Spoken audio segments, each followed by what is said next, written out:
yang kebetulan materinya masih terkait dengan akidah, yaitu terkait dengan takdir sampai di bab yang terakhir. Bapak Ibu dirahmati oleh Allah Subhanahu wa taala, bahwasanya beriman yang miliaran umat Nabi Muhammad SAW, baik dari kalangan ulama, kaum bijak, orang-orang solih dan lainnya, kepada qada dan qadar Allah, hikmah dan kehendaknya, dan bahwasannya segala sesuatu itu telah didahului oleh pengetahuan Allah dan terjadi sesuai dengan takdirnya, dan bahwasannya tidak akan terjadi di dalam kerajaannya kecuali apa yang Dia kehendaki, dan apa saja yang Dia kehendaki pasti terjadi, dan apa yang tidak dikehendaki maka akan terjadi. Maka mau nggak mau pilihannya ya kita juga harus beriman dengan iman yang sama. Artinya kalau para ulama dari masa ke masa itu beriman, ya mau nggak mau ya kita harus mengikuti mereka, karena ulama warasatul anbiya. Kemudian dari dalil-dalil akli, dalil-dalil akal, naklinya kan sudah, ayat dan hadisnya sudah. Maka dari dalil-dalil akal, jadi kitab ini selalu mengedepankan setelah dalil teks, beliau juga mengajak berdalil dengan logika, yaitu sesungguhnya akal saya tidak akan menolak sesuatu pun tentang qada dan qadar, ma'iyah, masyiah dan hikmah, kemudian iradah dan tadbir yang Allah lakukan. Artinya ketika kita menyatakan Allah itu sebagai Rabb, sebagai Tuhan yang mampu segala-galanya, maka ketika Allah mampu menentukan, ya kita pasti akan membenarkan. Gampangnya ketika kita kenal orang yang lulus teknik sipil atau arsitek, dia gambar sebuah bangunan detail komplit, bahkan sekarang ada aplikasinya untuk gambar 3 dimensi, ada hitungannya. Terus dengan minta tolong gawekno gambar nggo omahku, keluar angkanya, nggo Pak Joko 2 miliar. Tenan ki Mas, insya Allah tenan Pak. Margin errornya berapa? Paling 2% Pak. Artinya kalau meleset 2% itu berarti kan kalau dari 2 miliar itu paling meleset-meleset bisa kurang dikit, bisa tambah dikit banget, cuma 2%. Benar, begitu kemudian dibangun habisnya dengan bahan yang sama, ya, bahan yang sama, dengan gambar yang sama, spek yang sama, pokoknya nggak ditambahi, nggak dikurangi dari desain dia. Kok jadi dan benar-benar habisnya 2 miliar persis, maka kita akan mengatakan, wah ini bocah pinter banget ini. Maka kalau manusia saja bisa seperti itu, maka Allah jauh lebih dari itu. Artinya ketika Allah itu menciptakan si A, si B, si C, lalu Allah tahu dia nanti mau kemana jalannya, milihnya kemana, maka itu sudah sapasnya, karena Allah itu adalah Rabbul Alamin. Makanya Bapak Ibu dan Rahmatullah Allah Subhanahu wa taala, sehingga mau nggak mau pilihannya adalah akal kita harus mewajibkan kita untuk mengimani semua itu. Makanya tidak mungkin kalau ada kata-kata kita yang menentukan jalan hidup kita, Allah hanya menuliskannya. Nek ngoten niku kan kaya napa nikah ten KUA ya.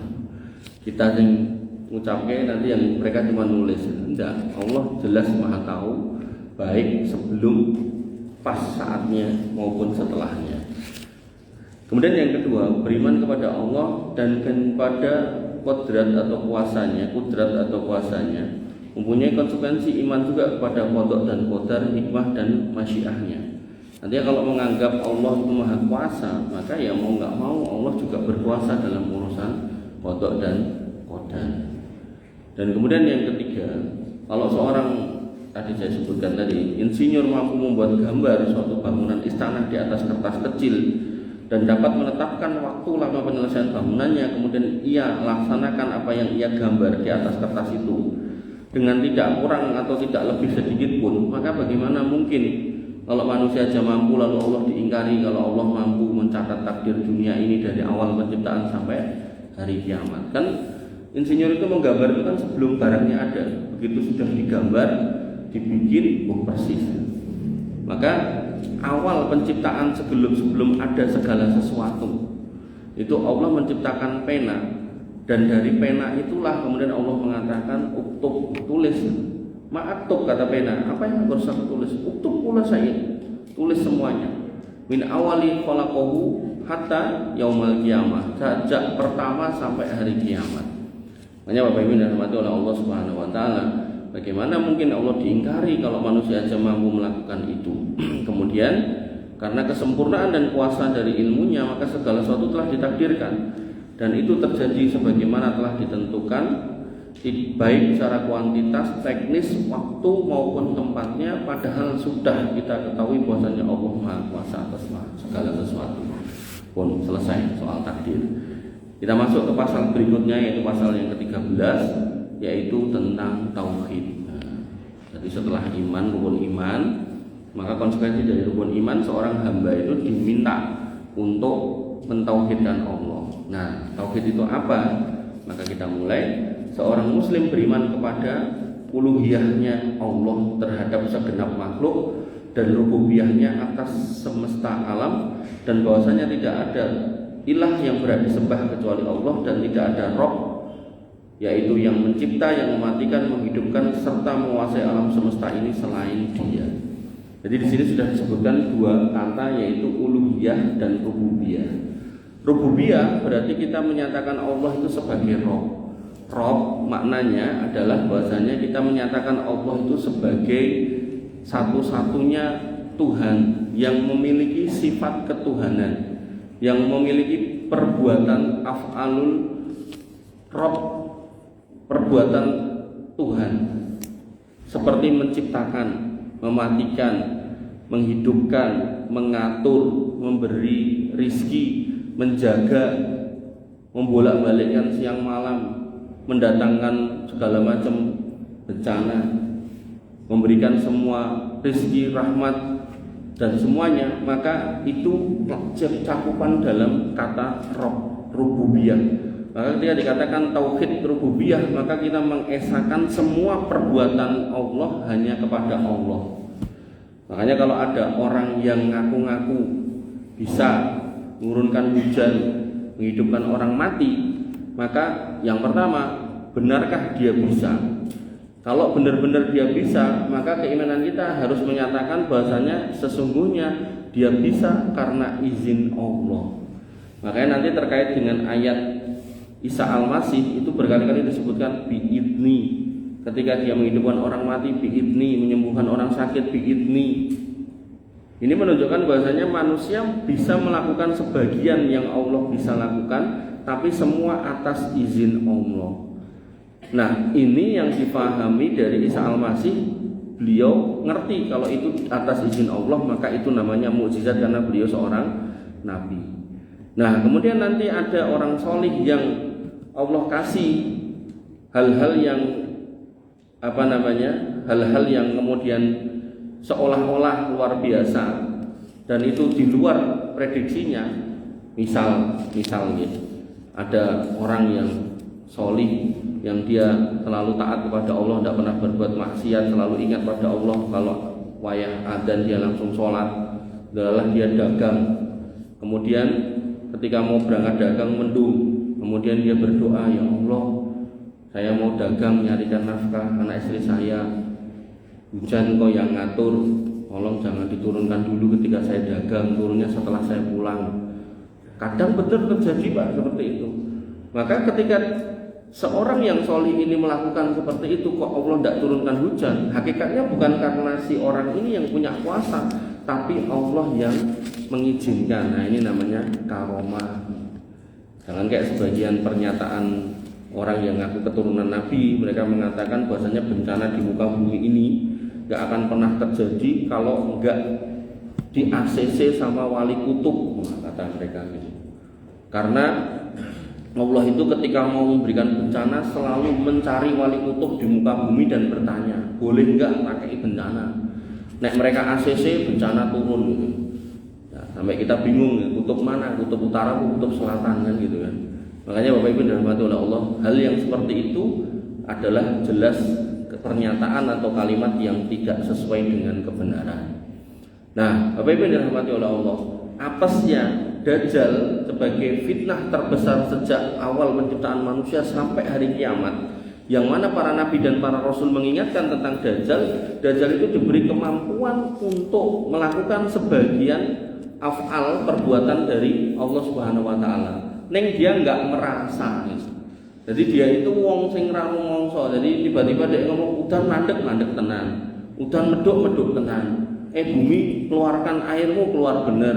Tanaman kamu mati bener. Orang mati kamu hidup bener. Orang hidup dimatikan mati bener.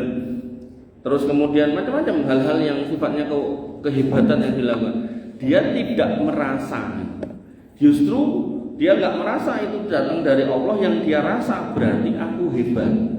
Nah, perasaan dia atas dirinya ini yang kemudian memunculkan kesombongan ini, yang kemudian mendorong dia untuk menyatakan diri sebagai Tuhan. Delalah sepanjang perjalanan dia muncul sampai ke Baitul Maqdis, tidak ada yang bisa mengalahkan.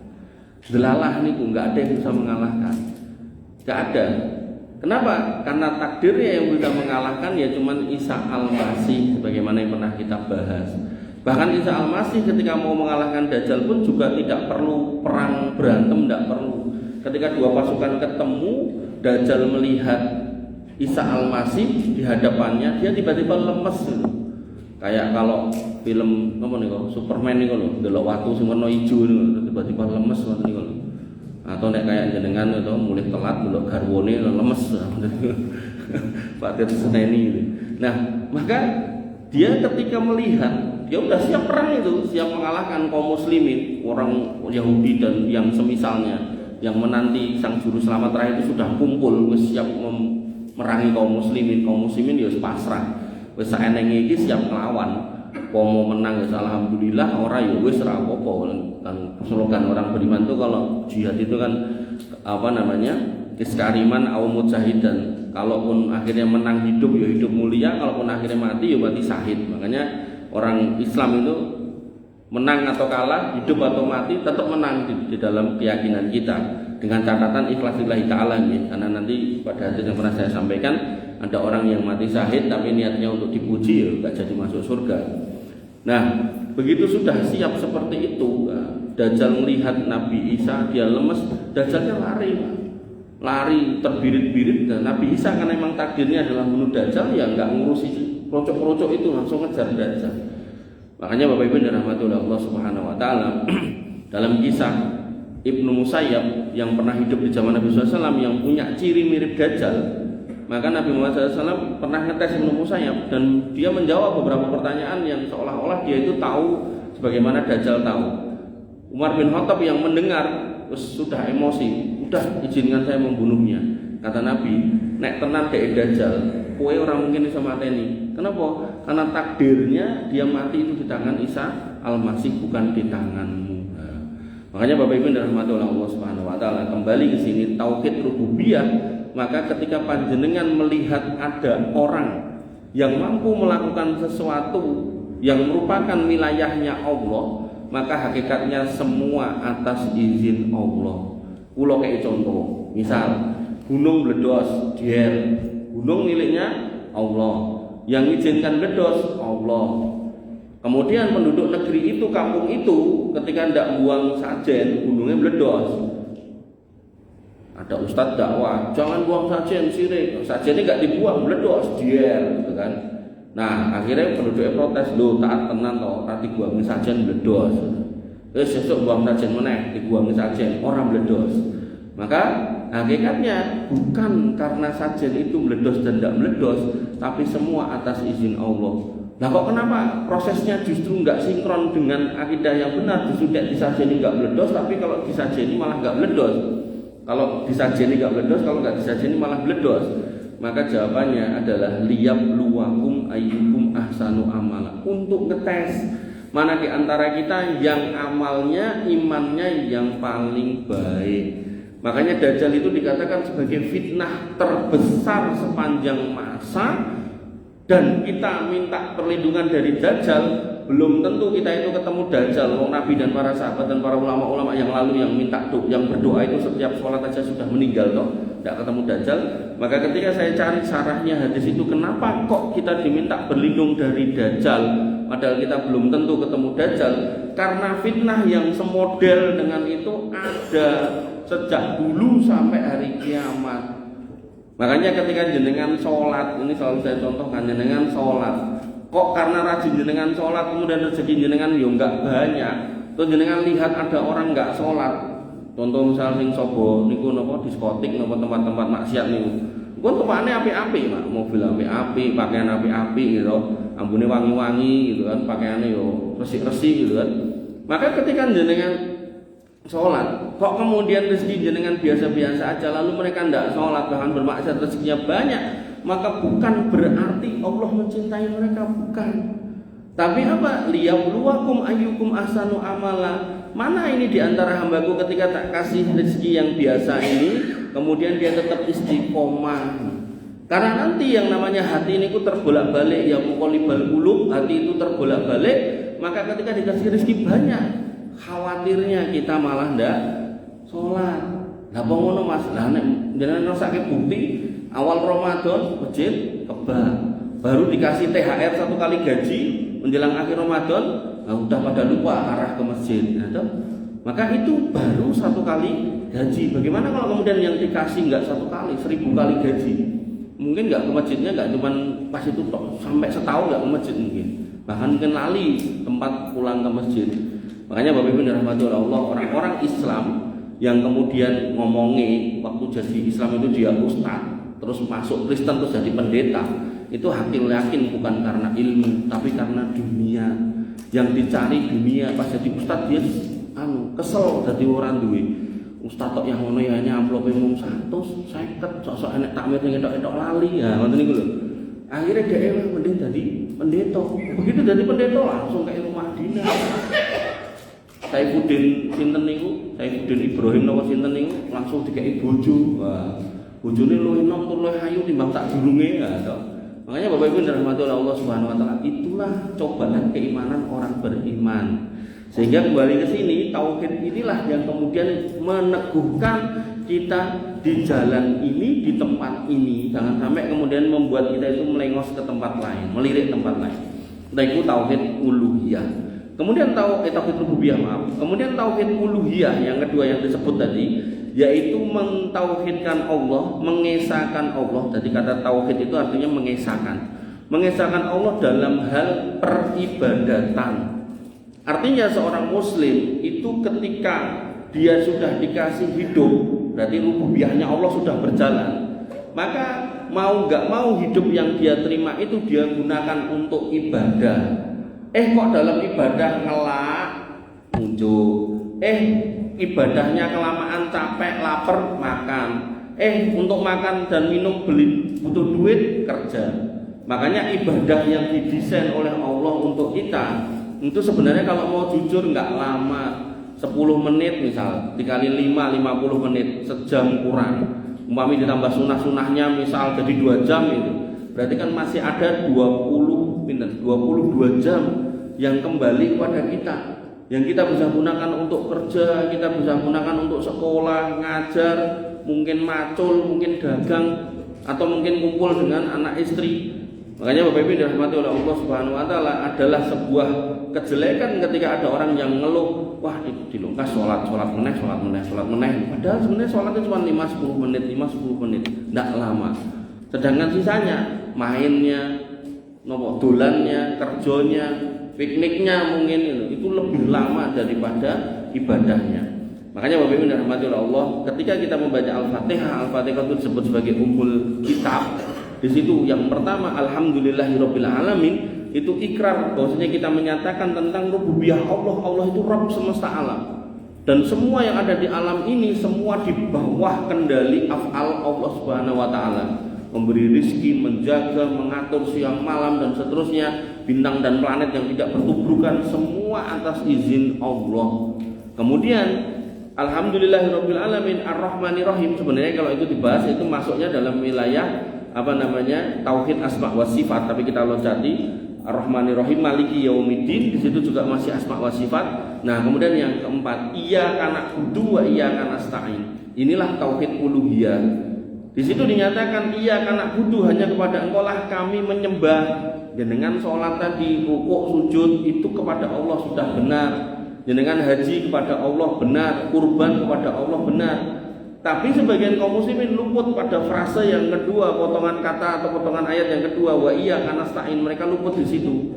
Kenapa? Ada sebagian orang yang kemudian membaca itu sehari 17 kali. Kalau sholatnya wajib toh ditambah sunnah lebih dari itu, Tapi ketika dia mengatakan iya karena butuh, dia sudah benar sholatnya kepada Allah, ibadahnya kepada Allah, haji umrohnya kepada Allah. Tapi begitu iya karena stain, minta tolongnya justru kepada selain Allah. Lah kok iso mas? Lah iya, habis sholat dia dagang nggak laku, akhirnya ke Gunung Kemungkus. Padahal kalau kita kembalikan kepada rububiyah, siapa yang memberi rezeki? Allah.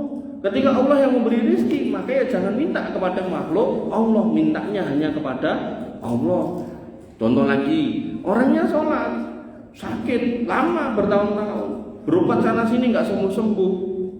Kemudian ketemu temen nih, aku ditonggo loro ngono kuwi, moro ning dukun kono mari gitu kan. Oh ya wis tak rono. Nah, gagal dia di iya karena stain. Dia sudah benar iya karena butuhnya kepada Allah, tapi iya karena stainnya kepada selain Allah. Harusnya Pak minta terus sembuh kepada Allah. Nah aku ya dongo mas kepada Allah, tapi gak mari-mari. Wes 15 tahun aku sakit kayak gini gak sembuh gitu. Maka Bapak Ibu dirahmati oleh Allah Subhanahu Wa Taala, seorang Muslim ketika kemudian mengalami atau menderita suatu penyakit dan dia menjalani itu dengan ridho, kembali kepada iman kepada takdir, maka setiap detiknya itu bernilai pahala. Kalaupun itu tidak bernilai pahala, maka minimal itu menghapus dosanya. Tinggal mana yang terbaik, kayak dengan melampah ke masjid itu. Langkah dengan itu, satu menghapus dosa, satu meninggikan derajat atau mengangkat derajat dengan nanti di surga. Nah, mengangkat derajat itu adalah bagian dari nambah pahala, kemudian menghapus dosa itu bagian dari mengurangi konsekuensi nanti harus dicuci di neraka. Makanya Bapak Ibu dirahmati oleh Allah Subhanahu Wa Taala, ikut tauhid uluhiyah. Contoh mulai sholat di masjid, rumahnya ada perempatan, tiap mau berangkat ada kecelakaan, dia terus sesuk mangkat kecelakaan di perempatan, dia terus akhirnya ngobrol sama temennya yang nggak punya ilmu. Ini yang paling menyedihkan itu, kita ngobrolnya itu sama orang yang nggak punya ilmu, apalagi ilmu akidah gagal itu, terus dijak ngobrol itu jawabannya mesti aneh-aneh. Ngono kuwi gawekno sajen, ngono kuwi kudu diruwat kuwi dalan kuwi, gaweke sajen, goleki kembang kayak ndok, nek perlu ndoke aja mung ndok pitik, ndok dinosaurus misalnya ben gede sisan, ben slamete pol gitu kan. Akhirnya digoleki Pak, taruh itu. Bener enggak kecelakaan? Nah, piye enggak kecelakaan wong enek sajen orang mau banter ya kemudian ngerem tok gitu kan. Wih, enek apa kayak kembang-kembang kayak ngerem. Enggak kecelakaan. Nah, dia mengimani itu.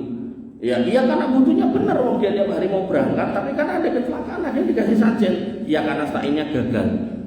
Padahal setiap kita habis sholat kita berdoa Pak, Allahumma antas salam wa minkas salam, tabarakta rabbana ya dzal jalali wal ikram, kan ngoten.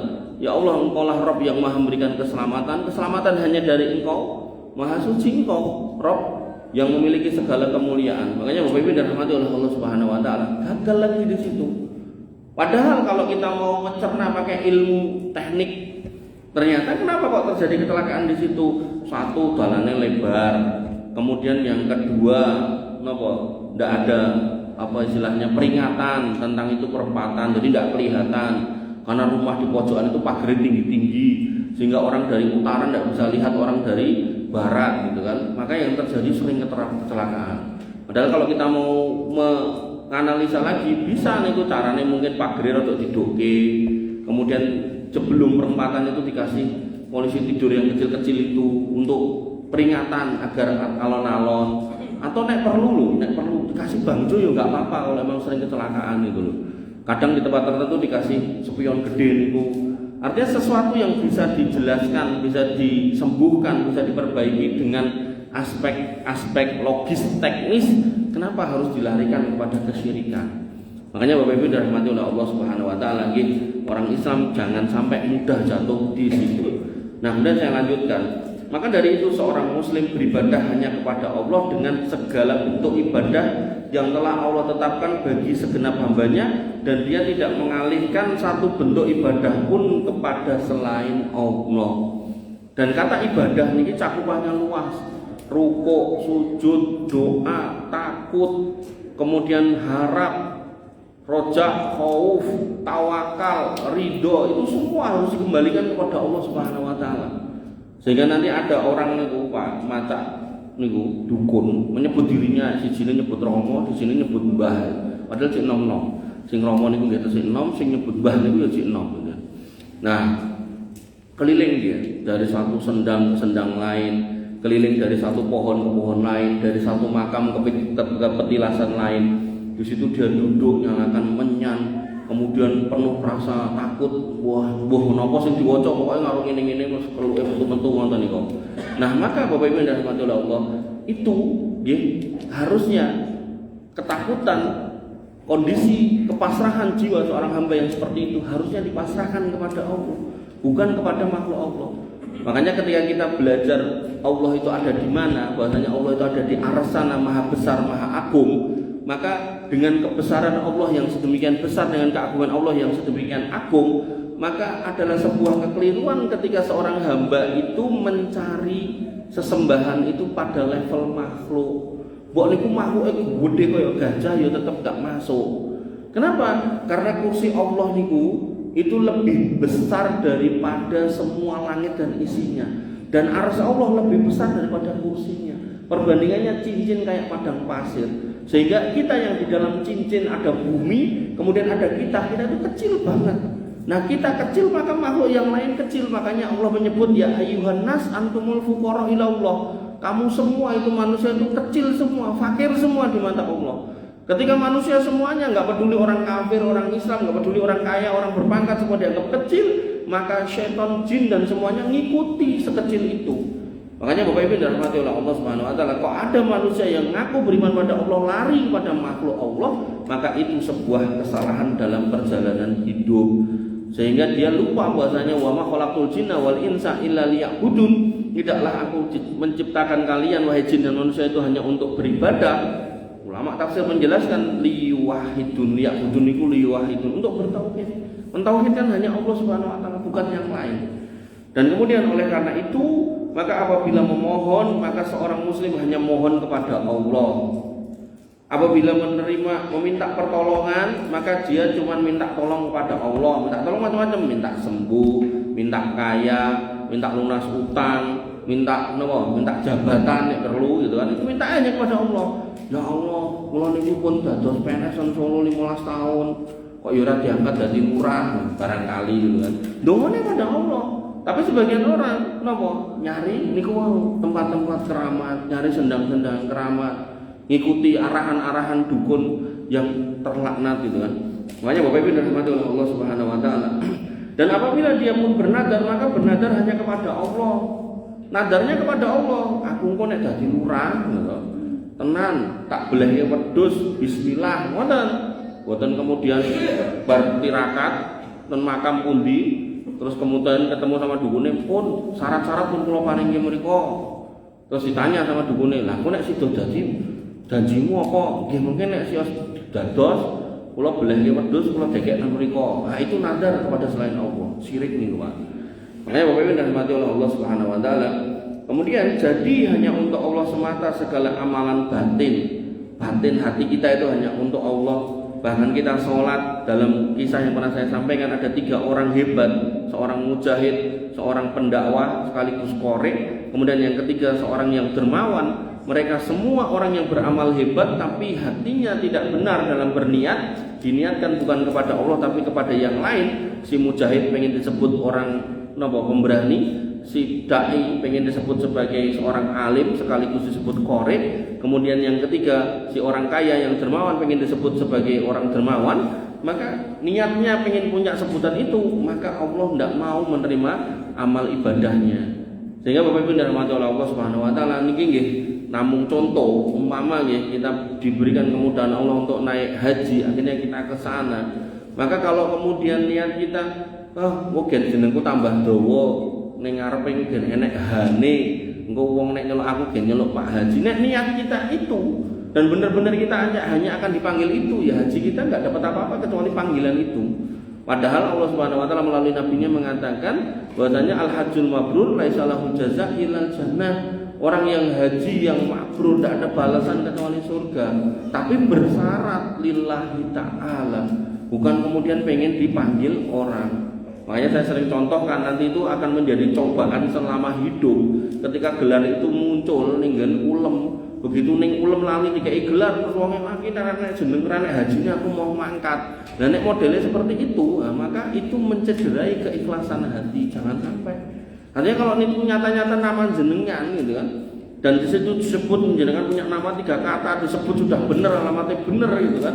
Terus di bawah nama itu sudah ada kata-kata mohon maaf jika salah dalam penyebutan. Dia nggak usah kemudian wah ini dudu aku, enggak, ya tetap jenengan berangkat saja. Soal nanti sampai sana ternyata nek wong liya jenenge padha ya ora apa-apa, malah sisan mangan di situ gitu kan. Makanya Bapak Ibu dirahmati oleh Allah Subhanahu wa taala. Jadi hanya untuk Allah semata semua amalan dari mulai yang batin seperti rasa takut tadi, semedi-semedi itu tidak boleh untuk selain Allah, berharap punya keinginan minta kepada selain Allah tidak boleh, kemudian inabah berpulang kembali merujuk kepada Allah selain Allah itu juga tidak boleh.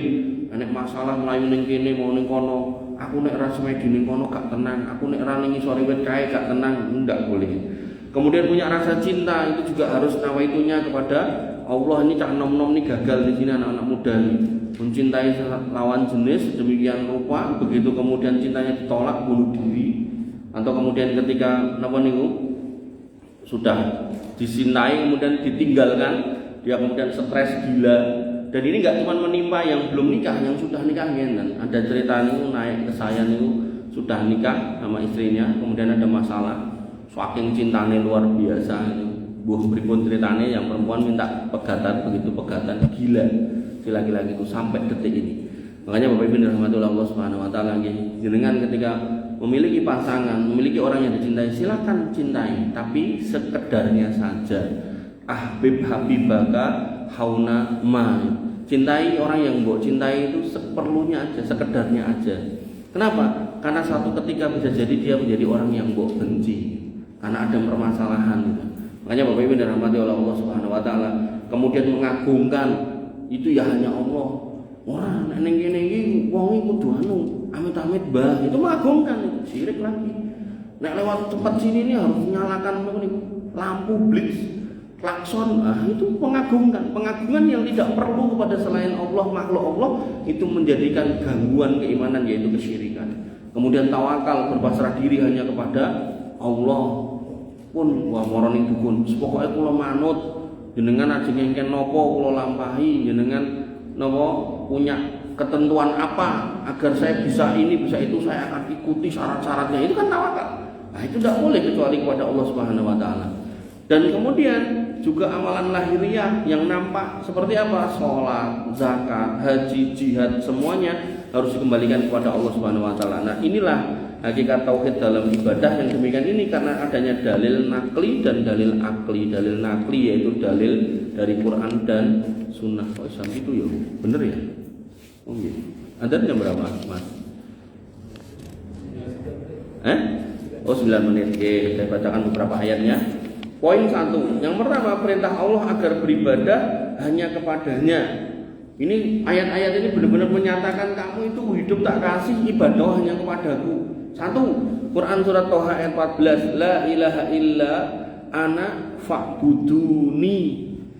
Bahwasanya tidak ada ilah yang berhak disembah selain aku, maka fa'buduni, sembahlah aku saja, jangan yang lain.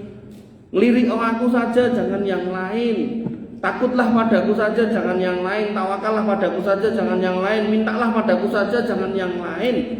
Titik, nggak pakai koma. Nah. Kemudian firman Allah yang lain pada Quran surat Al-Baqarah ayat 40, wa inni wa iyaya farhabun. Macam-macam buat. Dan hanya kepadaku lah hendaklah kamu itu punya rasa takut. Takut hanya kepadaku. Masa ada orang Islam mau mlebu kuburan ketakutan. Padahal napa? Nek jenengan mau belajar akidah yang benar, orang yang mati sudah mati di situ, Pak, enggak kemana-mana. Lah kan nek pocongan nek iki ini gendruwo segala macam, itu semua ijawantah dari syaitan, jin. Yang mereka membentuk seperti itu karena kita terbentuk untuk takut dengan sosok-sosok itu. Padahal kalau kita mau mencerna, Allah menciptakan manusia, malaikat dan jin. Maka manusia ketika mati tidak akan ada ceritanya berubah jadi jin. Maka ketika manusia mati dibungkus dalam kain kafan, tidak akan kemudian dia muncul menjadi sosok jin dalam bentuk pocongan itu, tidak mungkin. Nah itu manusia ya tidak mungkin sudah mati. Makanya jelas itu syaitan yang membentuk diri sebagaimana yang kita pikirkan. Karena kita sudah terdidik dari kecil, hati-hati loh, nek ngono kae, nek ngene, nek ngono. Nah akhirnya kita menjadi penakut, dan karena kita punya rasa takut lah muncullah yang kita takutkan itu. Makanya Bapak Ibu dan rahmatullah Allah, di beberapa pesantren itu enten tes mental. Jadi mereka ke situ malam-malam ndak ada apa-apa. Sing macak niku nggih napa niku seniore. Nah, seniore saya dulu macak ngoten niku pas adik kelas saya itu wonge kendel nek silat itu menangan, ketok hebat itu loh. Tapi begitu ning kuburan, walah ndredeg nangis-nangis gitu. Berarti kan nggak sinkron itu antara kehidupan real nyata dalam dunia yang padang dengan dunia gelap, itu dia beda.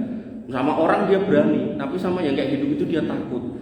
Nah takutnya seorang manusia pada yang seperti itu hakikatnya itu adalah gangguan keimanan. Berarti imannya itu masih belum paham tentang ini itu jane apa. Makanya kalau kembali kepada Al-Quran, yang namanya godaan itu Allah menyebut 2 kali, yaitu inna kaidah syaiton kana dha'ifa. Tipu daya syaitan itu lemah. Setan itu lemah. Nek emang bener setan, dengan membacakan ta'awud, setan itu harusnya lunga. Apalagi dibacakan napa niku Al-Fatihah, apalagi dibacakan Al-Baqarah, apalagi dibacakan ayat kursi, harusnya pergi. Tapi kok enggak pergi, berarti bukan setan. Jenengan ambil aja batu, barangkali niku wong. Nah, ngene makduk gitu bengok lah wong berarti.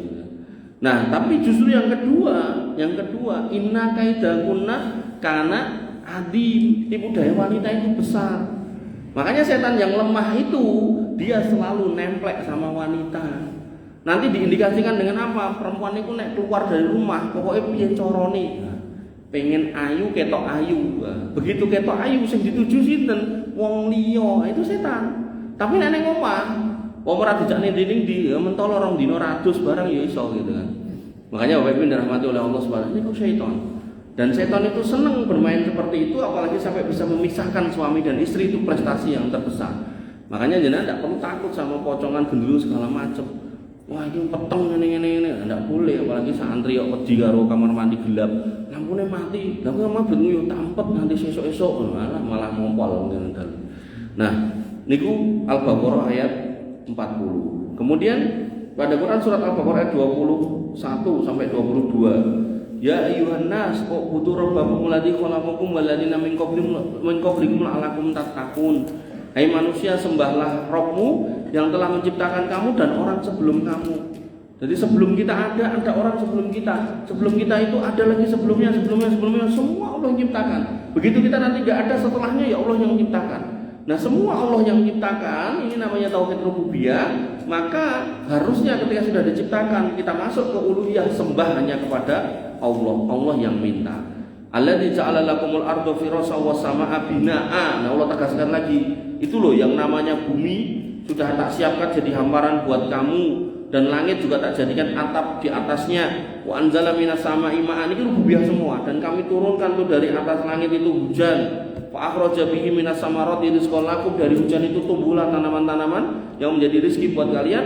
Fala taj'alu lillahi andada wa antum ta'lamun. Jangan pernah menyekutukan Allah, menjadikan Allah sekutu bagi Allah, padahal kamu itu tahu nek Allah itu tidak punya sekutu. Makanya Bapak Ibu dirahmati Allah, semua Allah sudah klaim.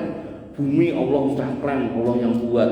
Langit Allah sudah klaim, hujan sudah Allah klaim, termasuk tumbuhan tumbuh Allah sudah klaim. Semua Allah klaim milik Allah, sehingga mau nggak mau kita tidak boleh menyembah kepada selain Allah. Muhammad ayat 19, fa'lam, ilmuilah, berarti kita suruh belajar apa? Annahu la ilaha illallah, bahwasanya tidak ada ilah yang berhak disembah selain Allah. Berarti kita suruh belajar ilmu tauhid, dan ini Allah insya Allah ini menuju ke sana.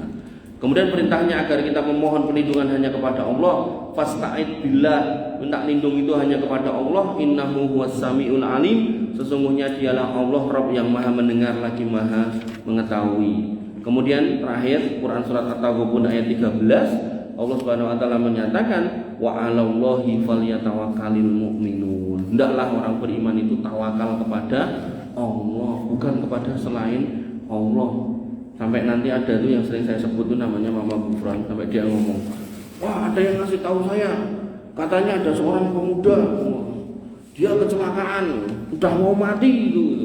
Kemudian wah, malaikat mautnya datang. Saya nggak tahu kok iso ngomong gitu, mau enek sing delok gitu loh, malaikat maut datang. Malaikat mautnya datang mau cabut nyawa dia. Tapi kemudian dia sebut nama saya, Mama Gufron, Mama Gufron. Malaikat mautnya pilih pulang. Wah, koyo piye gitu. Tapi sebenarnya itu jelas nyata-nyata itu dusta. Nggak mungkin kayak gitu. Makanya Bapak Ibu dirahmati oleh Allah Subhanahu wa taala, ketika ngomongkan maut, la yastakhiruna sa'ata wa la yastaqdimun. Tidak ada ceritanya diundur sedetik pun, tidak ada diajukan sedetik pun. Nah, memang sudah jadwalnya. Siapapun, walaupun tum fi buruji musayyadah, walaupun kamu di dalam benteng yang kokoh sekalipun, ya tetap dia akan datang. Walaupun kamu nyelam di dalam lautan, walaupun kamu di atas planet Mars, ya tetap akan dijemput. Memang sudah waktunya. Makanya Bapak Ibu dirahmati Allah, ketika jenengan melihat orang-orang dolim yang teramat sangat dolim dan jenengan tidak bisa menjangkau mereka, ngasih tahu mereka tidak bisa, maka jenengan tinggal kembalikan kepada Allah. Alah ora suwe, tekan wayah, tidak suwe. Makanya ketika ada bencana besar di Sumatera seperti itu, kok kemudian ada yang mengatakan, "Walah ini mau bencana," seolah-olah menyalahkan Allah, dia tidak mau introspeksi. Alah tinggal dijawab, ora suwe maling kowe dilungkas yo mati. Makanya Bapak Ibu dirahmati oleh Allah Subhanahu wa taala, seorang manusia, seorang muslim harus paham gitu, bahwasanya Allah itu tidak pernah berbuat dolim kepada kita. Wa ma dolamahumullah, bahwasanya Allah itu tidak pernah berbuat dolim. Walakin kanu yadlimun, mereka sendiri yang mendolimi dirinya sendiri. Maka apapun yang terjadi di muka bumi ini hakikatnya ya karena ulah kita, bukan karena kekejaman Allah Subhanahu. Allah tidak pernah kejam. Bahwasanya Allah juga sudah menyatakan, inni haramtu dzulma ala nafsi, aku sudah haramkan kedoliman atas diriku dalam hadis qudsi itu. Wa ja'altuhu bainakum muharraman, dan aku jadikan kepada kalian yang haram dolim itu. Fala tadzalamu, dan jangan saling mendolimi. Maka Allah sudah menyatakan, aku tidak akan mendolimi hamba. Kalau kemudian ada bencana-bencana itu, ya kita yang introspeksi. Dalam airnya nggak ada, serapan airnya nggak ada, ya akhirnya airnya nggak masuk ke bumi lewat jalan manusia, permisi melewati rumah-rumah manusia, ya itu sudahlah. Namanya itu juga bencana. Makanya Bapak Ibu dirahmati oleh Allah, manusia harus introspeksi, bukan malah menyalahkan Allah Subhanahu wa taala. Wabillahi mengatakan yang bisa saya sampaikan, kurang lebihnya saya mohon maaf. Wa'alaikum minkum subhanakallahumma bihamdika asyhadu an la ilaha illa anta astaghfiruka wa atubu ilaik. Assalamualaikum warahmatullahi wabarakatuh.